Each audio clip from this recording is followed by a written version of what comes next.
vezes em Jerusalém há mais de 2000 anos, agora vai renascer em toda a sua grandiosidade, a milhares de quilômetros da Terra Santa. Uma construção imponente que se destaca no centro de São Paulo. Estas imagens de computação gráfica antecipam como será o Templo de Salomão daqui a 4 anos. As colunas e as medidas grandiosas mostram algo muito diferente na paisagem. Uma réplica da construção mais importante descrita na Bíblia. Um pedaço da Terra Santa no coração da cidade. O projeto foi idealizado pela Igreja Universal do Reino de Deus. A área escolhida fica no tradicional bairro do Brás. Região onde também está um dos templos mais conhecidos da igreja na capital paulista. O Templo de Salomão terá números impressionantes. 56 metros de altura, o tamanho aproximado de um prédio de 18 andares. A obra vai consumir 28 mil metros cúbicos de concreto e 2.000 toneladas de aço. O suficiente para construir 2 vezes o Palácio do Planalto. O projeto teve repercussão internacional. O jornal americano New York Times noticiou: reconstruindo o Templo de Salomão em São Paulo. O inglês The Guardian fez referência ao tamanho da construção e afirmou que o templo poderia até fazer sombra ao Cristo Redentor.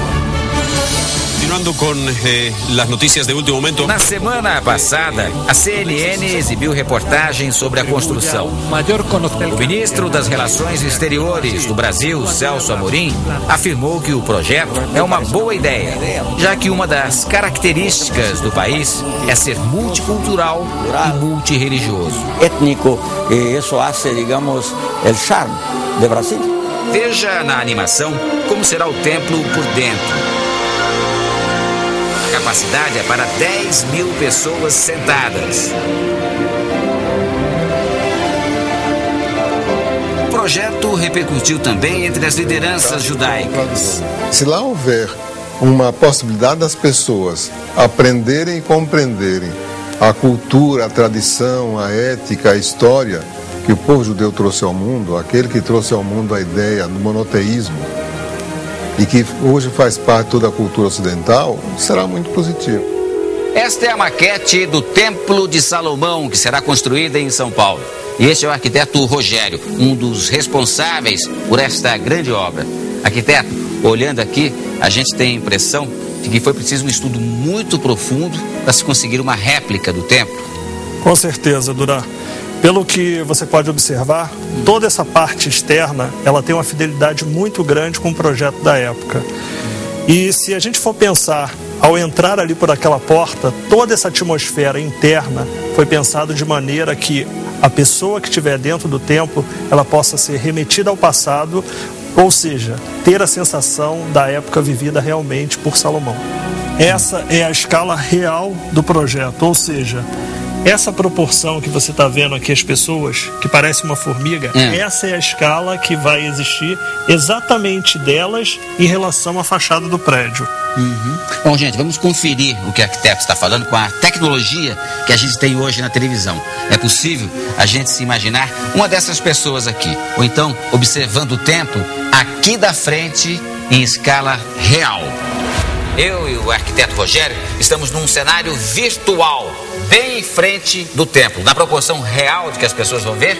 Exatamente, Duran. Essa é a escala real do projeto. Para você ter uma ideia, a gente está falando da distância daqui até aquela primeira escada lá, 70 metros de distância. Quase um quarteirão daqui da frente até lá na escada? Exatamente. E a altura, então? Quando se fala na altura, é mais impressionante ainda daqui. Da altura, nós estamos falando do piso até aquela ponta lá de cima, a parte mais alta, em 56 metros de altura. E é essa mesma sensação, quando as pessoas chegarem aqui na frente do templo, essa é a sensação que elas vão ter, é o tamanho que elas vão ver o templo. Exatamente. A gente parece uma formiguinha aqui em frente, né? Verdade.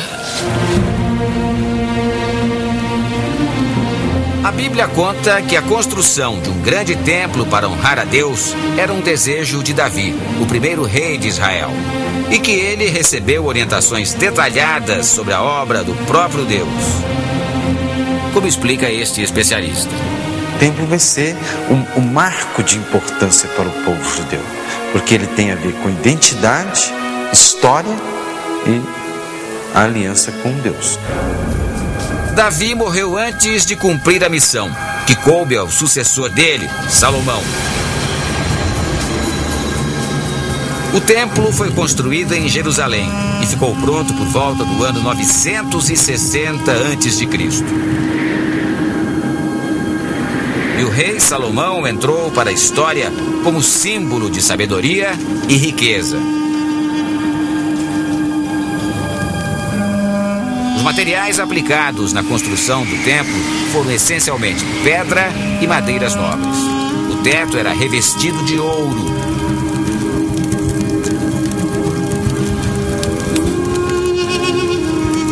Apenas os sacerdotes podiam frequentar o templo e só o sumo sacerdote tinha autorização para entrar no cômodo mais importante, o Santo dos Santos.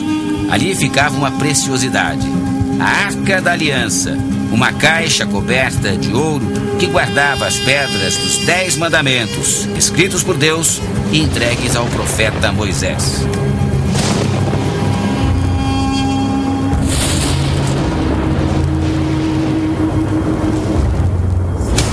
Quatro séculos após a construção, o Templo de Salomão foi completamente destruído pelos invasores babilônicos. A Arca da Aliança desapareceu.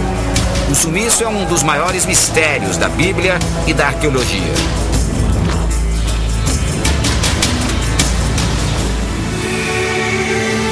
Anos depois, o templo foi reerguido, mas o chamado Segundo Templo também foi destruído.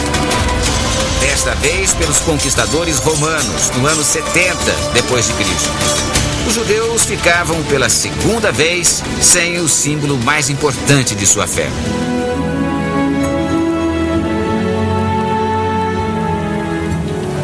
A circulação ao redor de Jerusalém se dá pelo templo.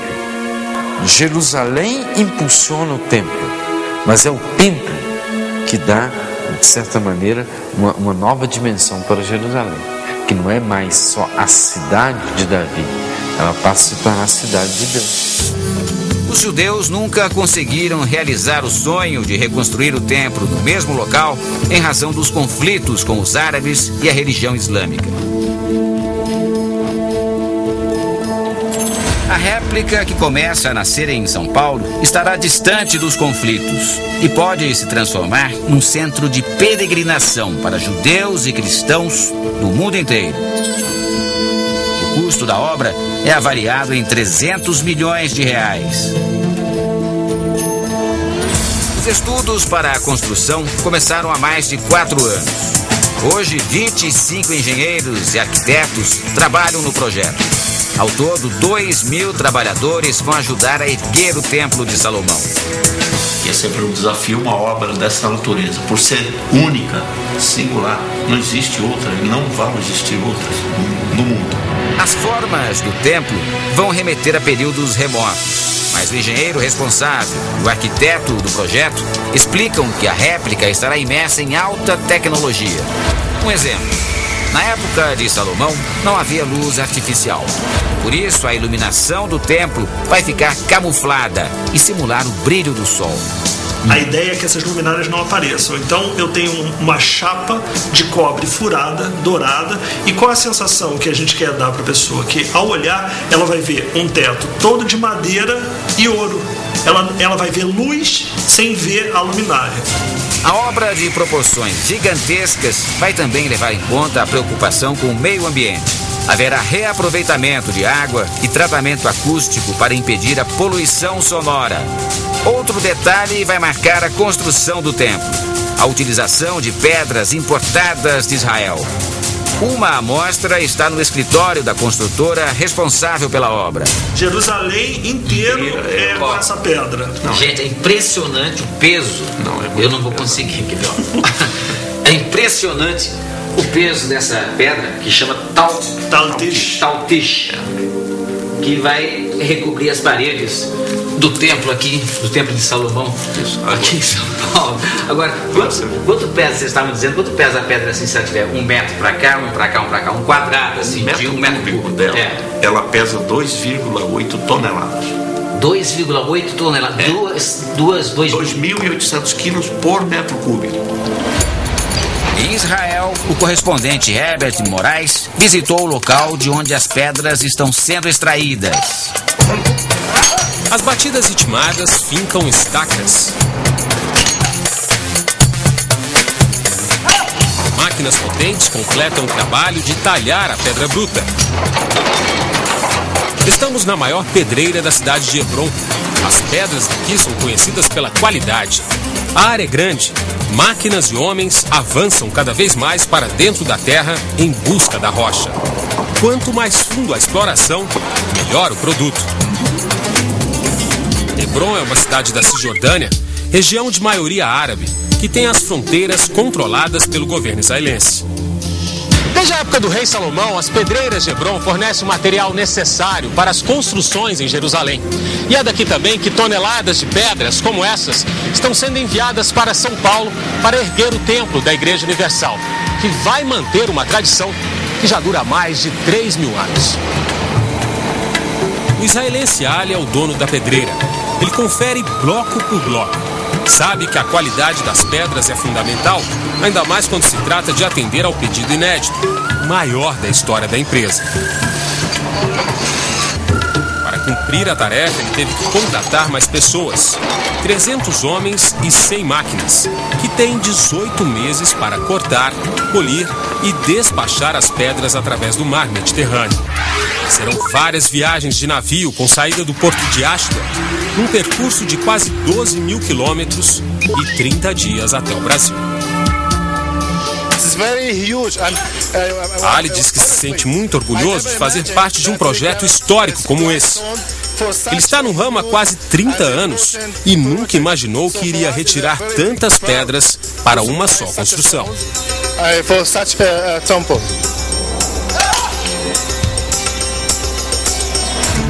De Hebron seguimos para Jerusalém. Ao longo dos séculos, a cidade foi destruída e reconstruída várias vezes. Hoje, o Muro das Lamentações é o único vestígio do Templo de Salomão que permanece na paisagem. Ele é parte das antigas muralhas que cercavam a construção, um lugar sagrado para o judaísmo. E é aqui que os judeus sonham em erguer um terceiro templo. O problema é que o lugar já está ocupado por outro edifício, a Mesquita do Domo Dourado, erguido pelos muçulmanos e que é considerado um dos maiores símbolos da religião islâmica. Reconstruir o templo aqui em Jerusalém é praticamente impossível. A réplica que será feita em São Paulo talvez não tenha o mesmo significado para os judeus, mas vai dar a chance aos povos do mundo de observarem novamente a grandiosidade da obra que um dia existiu aqui. É o que pensa o judeu Rony Levi. Ele é o presidente de uma associação de judeus e cristãos que sonham com a reconstrução de um terceiro templo em Jerusalém. Rony ficou sabendo da ideia de erguer uma réplica no Brasil e se sentiu entusiasmado. Ele acredita que todos aqueles que fizerem orações no Templo de Salomão, em São Paulo, estarão diretamente conectados com Jerusalém. Para Rony, o projeto pode unir ainda mais judeus e cristãos. Ele ainda diz que quando a obra estiver pronta, pretende ir ao Brasil para conhecer o templo.